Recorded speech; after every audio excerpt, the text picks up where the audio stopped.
जंगल कटेगा गोंदलपुरा का और पेड़ लगेगा खूंटी में। जंगल कटेगा गोंदलपुरा का और पेड़ लगेगा लोहरदगा में, सिमडेगा में, गुमला में, पश्चिमी सिंहभूम में, पूर्वी सिंहभूम में और न जाने कहाँ कहाँ। वाह सरकार और सरकार का अंधा कानून।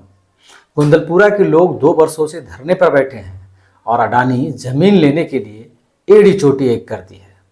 सरकार भी अपनी आंखों पर ऐसा चश्मा लगाकर बैठी है कि सरकार को गोंदलपुरा की प्रकृति की खूबसूरती दिखाई नहीं पड़ती। क्षेत्र की हरियाली, लहलहाते फसल, जंगल, पहाड़, झरने और जंगली जानवर, सरकार को इन सभी को छोड़कर केवल कोयला दिखाई पड़ता है। लोगों ने जब कोयला खनन के लिए अपनी रहती जमीन देने से मना कर दिया तो सरकार ने 540 एकड़ वन भूमि को ही अडानी के हवाले कर दिया। मानो सरकार कह रही हो, मुझे जंगल, पहाड़, झरने और खेती की जमीन से कोई मतलब नहीं है, मुझे तो केवल कोयला चाहिए। उजाड़ दो इन जंगलों को, बर्बाद कर दो इन खेती की जमीनों को, मुझे तो हर हाल में कोयला चाहिए। जोहार, नमस्कार। सफर 24 से मैं रंजन कुमार। आज हम आपको बताएंगे अडानी और सरकार के वो कारनामे जो बड़ी बेशर्मी से किया जा रहा है। गोंदलपुरा के जंगलों को उजाड़कर कोयला निकालने के लिए सरकार ने अडानी कंपनी को आदेश दे दिया है और गोंदलपुरा में जो जंगल उजाड़े जाएंगे उसके बदले राज्य के अलग अलग जिलों में पेड़ लगाने का प्रोग्राम चल रहा है। जंगलों और खेती लायक जमीन की बलि चढ़ाकर कोयला निकालने की तैयारी बेहद ही शर्मनाक है और आश्चर्य करने वाला भी है, क्योंकि जहां एक ओर सरकार जंगल बचाने को लेकर लाखों करोड़ों रुपया फूंक देती है, जंगल बचाने के नाम पर रेंजर और फॉरेस्टर की बहाली की जाती है, उन्हें भारी भरकम तनख्वाह दिया जाता है, वहीं दूसरी ओर कोयला निकालने के लिए खुलेआम जंगलों की बलि चढ़ाई जा रही है। जहां एक तरफ बंजर भूमि को उपजाऊ बनाने के लिए सरकार की कई योजनाएं चल रही हैं ताकि बढ़ती हुई जनसंख्या का पेट भरा जा सके, वहीं दूसरी ओर जो जमीन खुद उपजाऊ है, जिसे हजारों लोग जीवन यापन कर रहे हैं, जिसे लाखों लोगों का पेट भर रहा है, उस जमीन को सरकार कोयले के मलबे में बंजर बनाने के लिए आमदा है। यह अंधा कानून नहीं तो और क्या है। अडानी फाउंडेशन जैसे मानव कल्याण का काम करने वाली संस्था और जल जंगल जमीन के नाम पर सत्ता में आई हेमंत सरकार, इन दोनों को चुल्लू भर पानी में डूब मरना चाहिए। आपको बता दें कि हजारीबाग के बड़का गांव में गोंदलपुरा कोल खनन परियोजना के लिए लगभग 1268 एकड़ भूमि अधिग्रहित की जानी है, जिसमें 550 एकड़ कृषि भूमि और 540 एकड़ वन भूमि है। अर्थात लगभग आधी जमीन जंगल की है और आधी जमीन खेती लायक है। बंजर भूमि 1 इंच भी नहीं है। फिर भी कोयला खनन परियोजना को केंद्र सरकार ने हरी झंडी दिखा दी है। गोंदलपुरा जैसे खेती वाले इलाके और पेड़ पौधों, पर्वतों, झरनों की खूबसूरती समेटे क्षेत्र को केंद्र सरकार ने आखिर किस नजरिए से कोयला निकालने के लिए आवंटित किया है, इसके लिए मोदी सरकार भी कटघरे में है।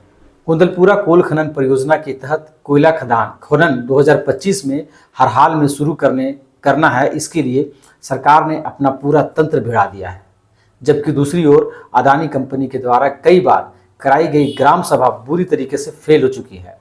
ग्रामीण किसी भी हाल में अपनी जमीन, खेती लायक जमीन नहीं देना चाहते हैं।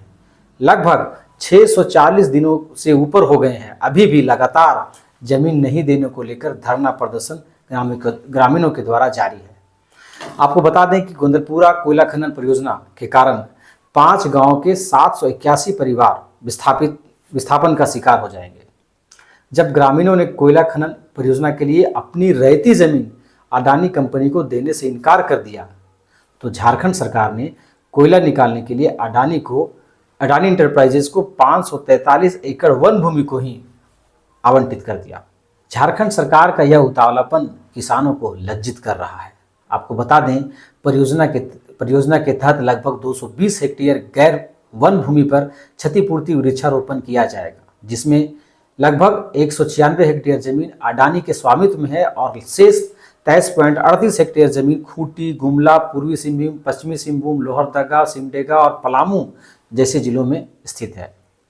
यहाँ गौर करने वाली बात यह है कि जिन जिलों में पेड़ लगाने के लिए अडानी को जमीन मुहैया कराया जा रहा है, वे जिले खुद घने जंगलों वाले क्षेत्र हैं और जंगल में ही जंगल लगाने का यह योजना इसके पीछे घोटाले की बू आती है।